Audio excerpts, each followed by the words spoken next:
Fala galera do Key Cursos, professor Thales Diego, para o nosso quarto vídeo sobre dicas de redação.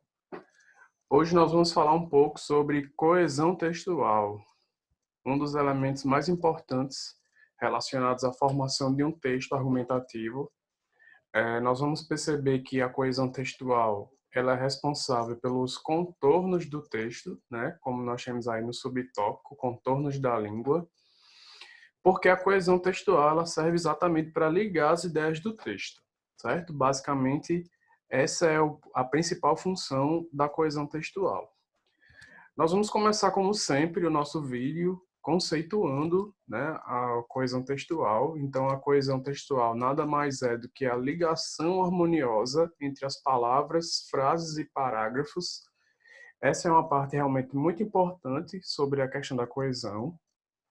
Nós podemos ligar com elementos coesivos tanto palavras como frases e também parágrafos, que a gente vai chamar de coesão intraparágrafo ou interparágrafo, certo? Essa ligação harmoniosa, elas vão se juntar, né, se ajustar entre si para poder manter uma relação de significância, ou seja, toda ligação que acontece com o elemento coesivo, né, com a coesão textual, vai ter uma relação de significado, vai trazer alguma informação que é importante ao texto, ao sentido desse texto, para que você realmente consiga escrever, né, um texto interessante. Então, o objetivo maior, né, é a gente construir cadeias textuais com sentidos completos. Então, o avaliador lá do IF, a partir do momento que ele lê o seu texto e ele vê que você utilizou determinados elementos coesivos que sejam inter ou intraparágrafos, ele vai perceber que você consegue ligar bem as ideias e consegue estabelecer bem as relações, né, para construir um bom texto argumentativo. Para que um texto ele apresente coesão, como a gente está vendo aí, nós devemos escrever, né, de maneira em que as ideias se liguem umas às outras, né, formando um fluxo lógico e contínuo.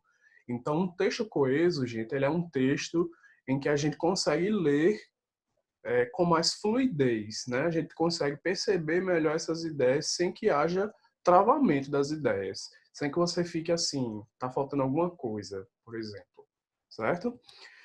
Quando um texto ele está coeso, nós temos a sensação de que a leitura ela se dá com mais facilidade. Então, é um texto fluido, ok? Bom, basicamente, existem dois tipos de coesão. A coesão referencial, como vocês estão vendo aí na tabela, né? Nós podemos utilizar a coesão referencial para fazer substituições, como nós estamos vendo aí na primeira linha, né, da tabela. Para fazer definição, né, a gente consegue definir ou indefinir determinadas ideias, determinados substantivos, por exemplo, para dar um sentido diferente ao texto, às ideias, né, porque os artigos eles são classificados dessa forma, mas não apenas não uma questão simplesmente gramatical, né? Nós conseguimos dar um sentido de mais proximidade ou de mais afastamento a determinadas ideias se a gente utilizar artigos definidos ou indefinidos.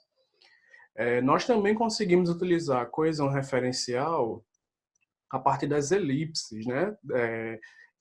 Ocultando, retirando determinadas expressões do texto, né, até para não repetir essas ideias. Então, as próprias substituições, como vocês estão vendo aí no ponto 1, ponto 1, ponto 1, a própria definição e a própria elipse, elas funcionam para você substituir palavras e expressões que não sejam, que não precisem de repetição, certo? Até porque a repetição, se ela for exagerada, ela pode trazer prejuízos ao seu texto. E a gente também pode ter a coesão referencial como forma gramatical a partir da utilização de numerais. Então, numerais que são cardinais, ordinais ou fracionários, eles também podem fazer referências ao texto, a ideias do texto, para que você consiga, né, formular um texto mais organizado. Nós vamos detalhar cada um desses tipos de coesão aí na sala de aula, quando nós voltarmos às aulas, né? Até porque são vídeos rápidos para que vocês consigam entender melhor com mais exemplos, né, de forma mais aprofundada. A gente vai fazer isso na sala de aula, certo? Eu vou mostrar aqui só para vocês algumas definições e algumas formas, né, que não se aprofundem tanto, até porque a gente não vai poder tirar essas dúvidas durante essas videoaulas. Em formas lexicais, a coesão referencial ela acontece a partir de sinonímia, ou seja, utilizando palavras que tenham relação sinônimas. A partir da hiperonímia, então a gente tem uma relação aí utilizando hipônimos e hiperônimos. Nós temos nomes genéricos que também podem, né, substituir ou até mesmo fazer relações no texto a partir de substantivos e adjetivos, né, que vão ter essas relações aí que de alguma forma elas são sinônimas também. As nominalizações, né, que quando você utiliza nomes deverbais, substantivos abstratos, por exemplo. Então, nessa primeira parte aí, nessa primeira tabela, nós temos coesão referencial que, né, de uma forma assim mais sucinta, é como se fossem substituições que você faz de determinadas palavras e expressões para que essas palavras elas não se repitam no texto, certo? O segundo tipo de coesão é a coesão sequencial. Então, nesse caso aí, nós vamos ter alguns tipos de coesão que não devem ser utilizadas, por exemplo, em textos argumentativos. Então, a gente não vai se aprofundar tanto agora, que está nessa primeira parte aí, né? Então, mesmos termos, mesma estrutura sintática, mesmo conteúdo semântico, mesmos recursos fonológicos, que são muito utilizados em poesia, por exemplo, não vai ser o nosso caso, vocês não vão utilizar esse tipo de mecanismos, porque o texto argumentativo ele não pode ter nem repetições, né, nem utilizar assim, tantos recursos fonológicos, então a gente não vai utilizar esses mecanismos. Mas, na coesão sequencial, o que vai interessar para a gente realmente é esse último ponto que está aí na tabela, na última linha, que são os operadores argumentativos, certo? Os operadores argumentativos, gente, eles são elementos coesivos que vão trazer ideias para o texto, né, através dessas ligações, com sentidos mais específicos. Então, por exemplo, nós podemos fazer uma relação, como nós vamos ver no exemplo mais à frente, né, que indique conclusão, por exemplo. Então, o portanto, né, o logo, são elementos coesivos que fazem, que indicam relação de conclusão. Nós vamos poder ter relação que indique início e sequência, né? Então, primeiramente ou em segundo plano, né? Em segundo lugar. Então, esses elementos coesivos, eles são operadores argumentativos, né? Que vão trazer sentidos específicos ao texto e vão ajudar na argumentação também.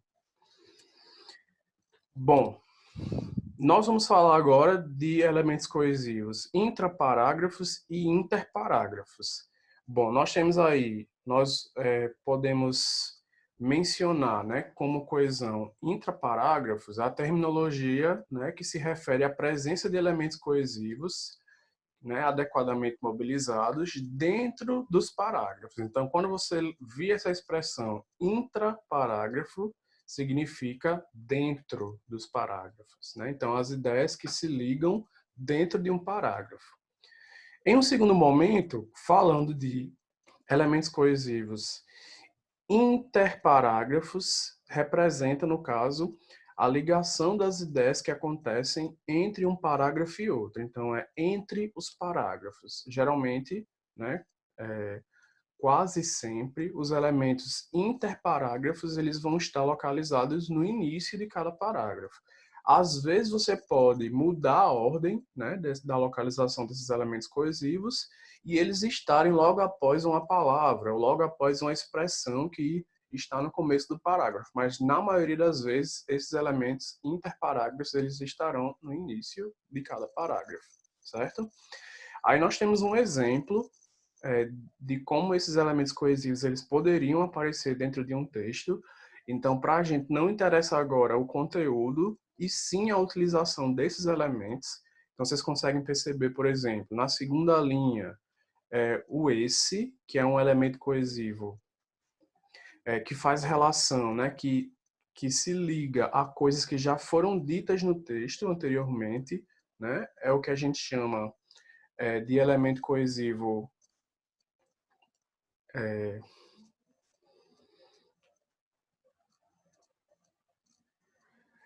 é o que a gente chama de elemento coesivo anafórico, né? Então o esse, o essa e o isso são exemplos de elementos coesivos anafóricos. E o esta, o este e o isto são exemplos de elementos coesivos catafóricos, que se referem a coisas que ainda serão ditas no texto. Geralmente, nós utilizamos os anafóricos, né, nos textos argumentativos. Então, esse, essa e isso, eles são muito utilizados, como nós estamos vendo, estamos vendo aí na segunda linha, mas não é tão interessante, por exemplo, utilizar o esse no começo de um parágrafo, para retomar, né, uma ideia que está em um outro parágrafo, como algumas pessoas fazem. Nós temos aí, na penúltima linha, o entretanto, que também funciona como elemento coesivo, nesse caso aí de oposição, né? É um elemento coesivo adversativo, que indica ideias contrárias ou oposição, então também funciona como elemento coesivo.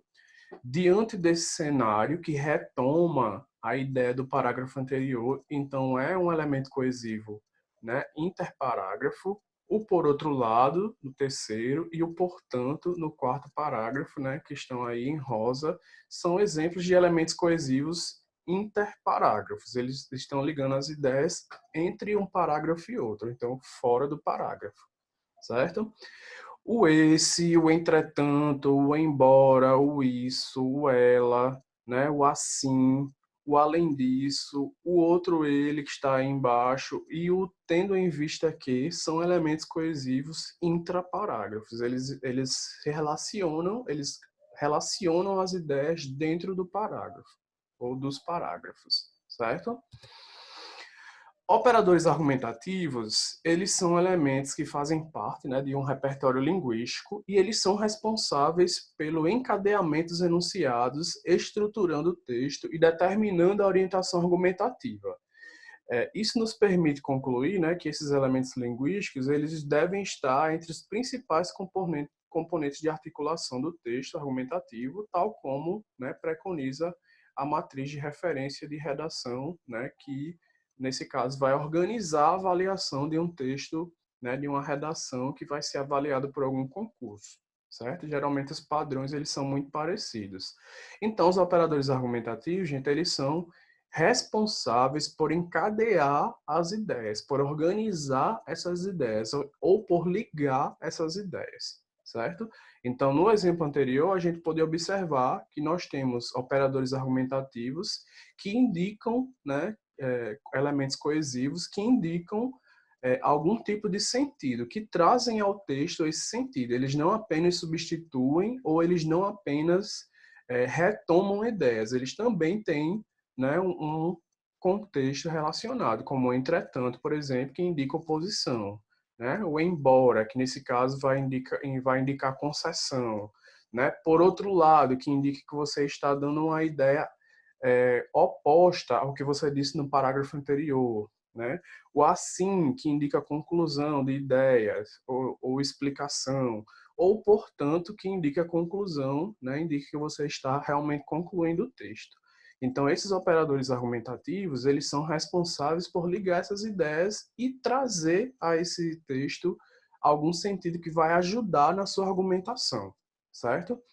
Gente, é muito importante a gente observar a utilização desses operadores argumentativos ou desses elementos coesivos no geral, porque eles vão ser avaliados por uma competência específica. Então, quanto mais elementos coesivos você utilizar de forma correta, de forma consciente, e que traga ao texto, né, uma relação de ideias que vale ajudar a construir essa argumentação, melhor é para o seu texto, certo? Nós temos uma competência específica para avaliar esses elementos coesivos e como você utilizou esses elementos coesivos no texto, ok? Então, na próxima aula, nós vamos analisar, eu vou trazer aqui um exemplo de texto argumentativo que utiliza bastante esses elementos coesivos, esses operadores argumentativos, e aí a gente vai observar como eles funcionam dentro de um texto, certo? Então a gente vai ficando por aqui. Na próxima aula, a gente traz alguns exemplos para analisar textos, né? E a gente vai analisar até outras competências também, né, relacionadas a essa questão dos operadores, a questão da utilização de repertório sociocultural, a questão gramatical e, né, tudo mais das outras competências, certo? Então, bons estudos e até a próxima.